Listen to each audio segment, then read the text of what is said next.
ఓం శ్రీమాత్రే నమః. ఓం శ్రీ దుర్గాయై నమః. అధ కీలకం. ఓం అస్య శ్రీకీలకమంత్రస్య శివఋషిః అనుష్టుప్ ఛందః శ్రీమహాసరస్వతీ దేవతా శ్రీజగదంబా ప్రీత్యర్థం సప్తశతీ పాఠాంగత్వేన పారాయణే వినియోగః.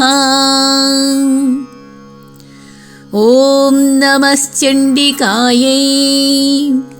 మార్కండేయ ఉవాచ. ఓం విశుద్ధజ్ఞానదేహాయ త్రివేదీ దివ్యచక్షుషే శ్రేయప్రాప్తినిమిత్తాయ నమః సోమార్థధారిణే. సర్వమేతద్విజానీయాన్ మంత్రాణామభికీలకం సోऽపి క్షేమమవాప్నోతి సతతం జాప్య తత్పరః. సిద్ధ్యంత్యుచ్చాటనాదీని వస్తూని సకలాన్యపి ఏతేన స్తువతాం దేవి స్తోత్రమాత్రేణ సిద్ధ్యతి. న మంత్రో నౌషధం తత్ర న కించిదపి విద్యతే వినా జాప్యేన సిద్ధ్యేత సర్వముచ్చాటనాదికం. సమగ్రాన్యపి సిద్ధ్యంతి లోకశంకామిమాం హరః. కృత్వా నిమంత్రయామాస సర్వమేవమిదం శుభం. స్తోత్రం వై చండికాయాస్తు తచ్చ గుప్తం చకార సః. సమాప్తిర్న చ పుణ్యస్య తాం యథావన్నియంత్రణాం సోऽపి క్షేమమవాప్నోతి సర్వమేవం న సంశయః. కృష్ణాయాం వా చతుర్దశ్యాం అష్టమ్యాం వా సమాహితః దదాతి ప్రతిగృహ్ణాతి నాన్యధైషా ప్రసీదతి. ఇత్థం రూపేణ కీలేన మహాదేవేన కీలితం. యో నిష్కీలాం విధాయైనాం నిత్యం జపతి సంస్ఫుటం. ససిద్ధః సగణः సోऽపి గంధర్వో జాయతే నరః. న చైవాప్యటతస్తస్య భయం క్వాపీహ జాయతే. నాపమృత్యువశం యాతి మృతో మోక్షమవాప్నుయాత్. జ్ఞాత్వా ప్రారభ్య కుర్వీత న కుర్వాణో వినశ్యతి. తతో జ్ఞాత్వైవ సంపన్నమిదం ప్రారభ్యతే బుధైః. సౌభాగ్యాది చ యత్కించిద్ దృశ్యతే లలనాజనే తత్సర్వం తత్ప్రసాదేన తేన జాప్యమిదం శుభం. శనైస్తు జప్యమానేస్మిన్ స్తోత్రే సంపత్తిరుచ్ఛకైః. భవత్యేవ సమగ్రాపి తతః ప్రారభ్యమేవ తత్. ఐశ్వర్యం యత్ప్రసాదేన సౌభాగ్యారోగ్యసంపదః. శత్రుహాని పరో మోక్షస్తూయతే సా న కిం న జనైః. ఓం శత్రుహాని పరో మోక్షస్తూయతే సా న కిం జనైః. ఓం ఇతి దేవ్యా కీలకస్తోత్రం సంపూర్ణం. ఇప్పుడు ఈ కీలకం అనే దానికి అర్థమేమిటి అని కాస్తంత వివరణగా తెలుసుకోవటానికి ప్రయత్నం చేద్దాం. ఇక్కడ చండికాదేవికి నమస్కారం చేస్తూ మార్కండేయ మహర్షి చెప్తున్నాడు, అమ్మా ఓం నమ చండికాయై అని చెప్పి పరమేశ్వరుణ్ణి ప్రార్థన చేస్తున్నాడు. పరమార్థ జ్ఞానమే శరీరంగా ఉన్నటువంటి వాడు ఎవరు అనంటే ఆయనే పరమేశ్వరుడు. 3 వేదాలే 3 దివ్య నేత్రాలుగా ఉన్నటువంటి వాడు ఎవరు అంటే ఆయనే పరమశివుడు. అర్ధచంద్రుణ్ణి ధరించిన వాడు ఎవరు, మోక్ష ప్రాప్తికి కారణమైనటువంటి వాడు ఎవరు అంటే పరమశివుడు ఆయనే. ఆయనకి నేను నమస్కరిస్తూ ఉన్నాను అని చెప్తూ ప్రారంభం చేశాడు. మంత్రాల్లోకెల్లా ప్రధానమైనది ఏది అంటే ఈ కీలకాన్ని సమగ్రంగా తెలుసుకొని జపించేటటువంటి వాడు క్షేమాన్ని పొందుతాడు. ముందుగా క్షేమం అనేది చాలా అవసరం. క్షేమం అంటే ఏమిటి? క్షేమం అంటే మనకి ఏది ప్రాప్తించిందో దాన్ని క్షేమంగా ఉంచేటటువంటి వాడు ఈ పరమాత్మ. అందుకనే ఈ కీలకం అనేది చాలా అవసరం. అయితే క్షేమము యోగము అంటారు కదా, యోగక్షేమం వహామ్యహం అని భగవంతుడు కూడా భగవద్గీతలో చెప్పాడు కదా. ఇక్కడ మనకి ఉన్నదాన్ని ప్రాప్తమైన దాన్ని ఏమిటి క్షేమం చేసేటటువంటి వాడు పరమాత్మ. మనకి లేదు, అది భగవంతుని అనుగ్రహంతో ప్రాప్తమైంది అని అంటే అది యోగం. అందుకనే క్షేమము యోగము నేనే అని చెప్పాడు పరమాత్మ. ఇక్కడ పరమశివుడు కూడా దాన్ని తెలియచేస్తున్నాడు. ఇంకా అటువంటి పరమేశ్వరుడికి నమస్కారం చేస్తూ కీలకం అంటే ఏంటి, ఇక్కడ మనం కీలకం స్తోత్రం కదా ఇప్పుడు చదువుతున్నాం. కీలకం అంటే మర్మము అని అర్థం. ఏది లేకపోతే ఆశ్రయం కలగదో, ఏది బహిర్గతమైతే ఆశించిన స్థితి లేకుండా ఉండవలసిన స్థితి కలుగుతుందో అట్లాంటిది కీలకం. అంటే ఇక్కడ మనకు చెప్పుకోవాల్సింది ఏంటంటే మంత్రంలో కీలకాన్ని గురించి సమస్త విజ్ఞానము అనేటటువంటి అర్థాన్ని చెప్పుకోవచ్చు. రహస్యమైనటువంటిది మంత్రంలో అద్భుతమైనటువంటి సమస్త విజ్ఞానాన్ని దాచి ఉంచేది అదే కీలకం. దానికి ఈ మనస్సులో ప్రశాంతంగా సమాహిత చిత్తంతో ఉండి మనస్సు అన్యాక్రాంతం కాకుండా జపించటం అనేది ముఖ్యమైన విషయం. అదే ప్రాప్తము, అదే యోగము అవుతుంది.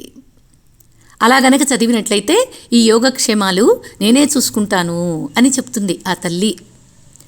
ఈ స్తోత్రంతో అమ్మవారు ప్రసన్నురాలవుతుంది. అంతేకాకుండా స్తుతించిన వారికి సమస్త వస్తువులు, బాహ్యంలో ఉన్నటువంటి అవసరాలు అన్నీ కూడా లభిస్తాయి.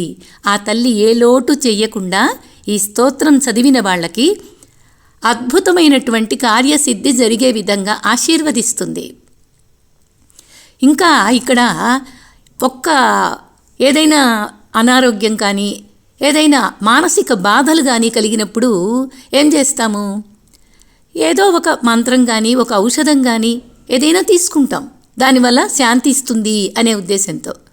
అయితే ఏ ఔషధం కూడా కించిత్తైనా అక్కర్లేకుండా ఈ దుర్గా సప్తశతి చేత అన్నీ సిద్ధిస్తాయి.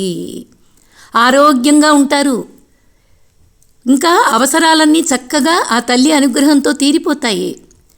అందువల్ల దీనికి అంత శక్తివంతమైనటువంటి ఈ కీలకంలో అంత జొప్పించి పెట్టారు. పరమశివుడు సప్తశతీ స్తోత్రం పారాయణం వల్ల సమస్తాలు సిద్ధిస్తాయా అని లోకంలో ఎవరికైనా సందేహం కలిగిందేమో, అందుకని ఈ స్తోత్రం సమస్తములను సిద్ధింపచేస్తుంది అని నిశ్చయించి చెప్పాడు పరమశివుడు. లోకోపకారార్థం శివుడు తనకు తాను ఇట్లాంటి శంకను కల్పించుకొని ఎవరికో అనుమానం వస్తుందని కాదండి, అనుమానం రాకుండా పరమశివుడే ఈ సప్తశతి పాఠం వలన ఇందులో పేర్కొనబడిన ఈ ఏదైనా సరే ఈ స్తోత్రాలు ఒక్కొక్కటి వరుసగా చదువుకుంటూ జీవిత సాఫల్యం కోసం సర్వ మనోరథాలని ఐహికాలు కానీ ఆముష్కికాలు కానీ ఏమైనా సరే సిద్ధిస్తాయి అని నిర్ణయం చేశాడు పరమశివుడు. మరి పరమశివుని నిర్ణయానికి తిరిగేమైనా ఉంటుందా? తిరుగులేదు కదా. అట్లాంటి ఈ చండికా స్తోత్రాన్ని సప్తశతి మంత్రాన్ని శివుడు రహస్యమైనదిగా కట్టడి చేసి పెట్టాడు. అంతేకాకుండా సప్తశతి పాఠజనితమైనటువంటి పుణ్యం కూడా అనంతం, దీనికి అంతం లేదు. ఇది చదివిన వాళ్ళు ఖచ్చితంగా పుణ్యము అనేదానికి అర్హులై ఉంటారు, పుణ్యాత్ములై జీవిస్తారు, పుణ్యాత్ములై ఆ తల్లిలో కలిసిపోతారు. ఈ సప్తశతి అనేది ఒక కథావృత్తం. దాన్ని పఠించటానికి అందరూ అర్హులే నిజానికి. కానీ మహర్షులు ఏం చేశారంటే దానికి మంత్ర ప్రతిపత్తిని కల్పించారు. ఆ కారణంగా అఖండ ఫలదాయకమై కూర్చుంది ఇది. అయితే భక్తి లేకుండా దీన్ని ఎవ్వరూ పారాయణ చేయటానికి అవకాశం లేదు. భక్తి ఉన్నటువంటి వాళ్ళు దీన్ని వదిలిపెట్టరు. ఈ మంత్రోచ్చారణ శుద్ధంగా యోగ్యంగా చెయ్యాలి. అందుకనే పరమశివుడు దీన్ని గుప్తం, కీలకం, రహస్యం అని చెప్పేశాడు. ఇతర మంత్ర జప అనుష్ఠాదులు ఎన్ని చేసినా సరే వాళ్ళకి వాటన్నిటికీ బదులుగా ఈ సప్తశతి ఒక్కటి చేస్తే చాలు. ఆ తక్కిన వాని ఫలితంతో పాటుగా సప్తశతి ఫలితం కూడా, భద్రత కూడా ఈ సాధకుడికి లభిస్తుంది అని ఖచ్చితంగా అమ్మవారు చెప్తున్నారు, పరమశివుడు చెప్తున్నాడు. ఇంకా చెప్పవలసిన విషయమంతా ఎట్లాంటి సందేహము లేకుండా దీనిలో అన్ని విషయాలను చెప్పేస్తాడు భగవంతుడు. కాబట్టి ఈ సాధకుడు అనేవాడు ఈ ప్రపంచంలో ఎక్కడ తిరుగుతున్నా సరే అట్లాంటి వాడికి, ఈ సాధకుడికి భయం అనేది కలగదు. అతనికి అకాల మరణం సంభవించదు. మరణించిన తరువాత, శరీరాన్ని వదిలిపెట్టిన తర్వాత మోక్షాన్ని పొందుతాడు. అటువంటి విశేషమైనటువంటి స్తోత్రం. అసలు మానవుడికి భయం ఎందుకు కలుగుతుంది? ఎందుకంటే ప్రపంచంలో అస్తిత్వ భావన ఉందే, అదే పెద్ద భయం. అంటే ద్వితీయాద్వై భయం భవతి అన్నారు. అంటే ఒక్క పదార్థం ఉందనుకోండి, ఇంక భయం ఏముంటుంది? అన్యమైంది ఇంకోటి ఉంది, అదే ప్రపంచం, అదే జీవతత్వం. జీవతత్వమే ఈ భయానికి కారణమవుతూ ఉంది. ఇది మనం ఆలోచిస్తే సూక్ష్మంగా అర్థమవుతుంది. ఉన్నది పరమాత్మే అంటే భయమేముంది? ఉన్నది ఆ తల్లే అంతా ఉంది అని అంటే, ఆ దుర్గాదేవే ఉంది అంటే భయమేముంది? ఇంకా ఆ తల్లి అనుగ్రహం అనుకుంటుంది కదా. కానీ ఈ ప్రపంచము, ఈ జీవతత్వము ఉందే, దీనికి మనకి భయం అవుతుంది. అందుకనే ఈ సప్తశతి సాధకుడికి మాత్రం ఆ తల్లి అనుగ్రహం ఎప్పుడూ ఉంటుంది. అన్యమైనదెల్లా కూడా బ్రహ్మం కన్నా వేరుగా లేదు. ఏదైనా ఉంది అని అనిపిస్తే అది నశించే స్వభావమే. ఏది కనిపిస్తున్నా, అన్యమైనది ఏది కనిపిస్తున్నా అదంతా నశించేది అనే భావన బుద్ధిలో దృఢంగా ఉంటుంది. అందువల్ల అతడు ఎక్కడ తిరిగినా, ఏ స్థితిలో ఉన్నా అణుమాత్రం కూడా భయం అనేది పొందడు. ఇట్లా ఎట్లాంటి ఉపాసనకైనా సరే, ఎట్లాంటి అనుష్ఠానవంతుడికైనా సరే సాధకుడు దానికి సంబంధించినటువంటి నియమాలకు కట్టుబడి ఉండాలి. దాన్ని నిబద్ధత అంటాం. ఉపాసనే కాకుండా ఏ కర్మకైనా ఒక నిబద్ధత ఉన్నప్పుడే మనం ఆశించిన ఫలితాలు లభిస్తాయి. లేకపోతే అవి విజయవంతం కాలేవు. ఇక్కడ మహాత్ములు చేసిన పని కూడా అదే. ఒక నిబద్ధత పెట్టారు. ఇలాగే చదవాలి, ఇలాగే దీన్ని శ్రద్ధ, భక్తి, శుభ్రత అన్నీ కావాలి అని మహాత్ములు నిర్ణయించి చెప్పారు. నిజానికి చూడండి, ఈ స్త్రీ జనంలో కనపడేటటువంటి ఏ కొద్దిపాటి సౌభాగ్యమైనా ఉంది స్త్రీలలో అంటే అది నిబద్ధతతో చేసిన అనుష్ఠాన ఫలితం.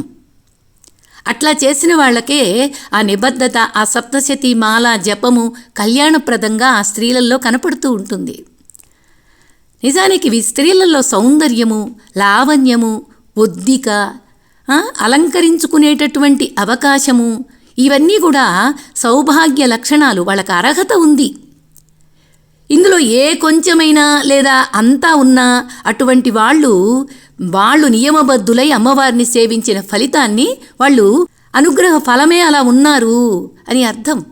శుభలక్షణం ఏదైనా ఉన్నది అంటే అది అమ్మవారి ప్రసాదం కాక ఇంకొకటి వేరేలా ఉంటుంది.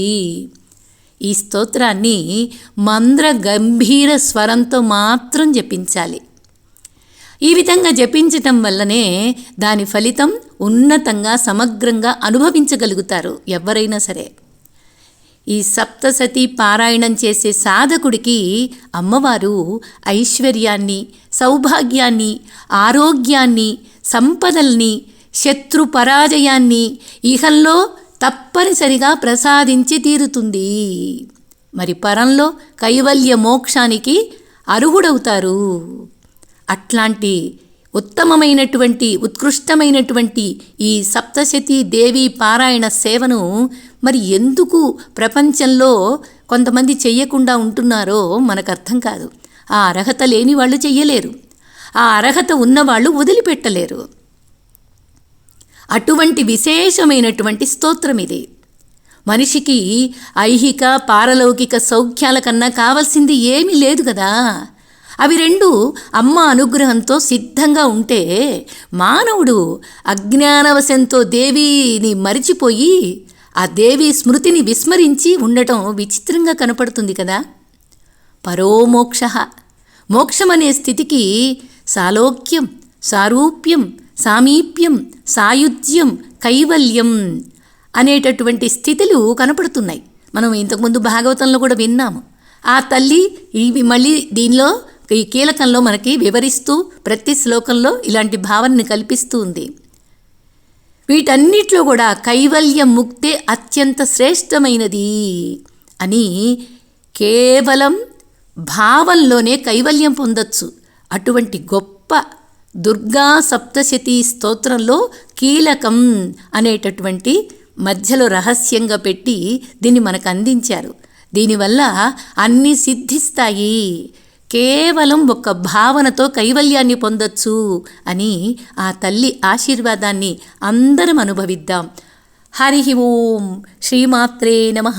ఓం శ్రీ దుర్గాయై నమః.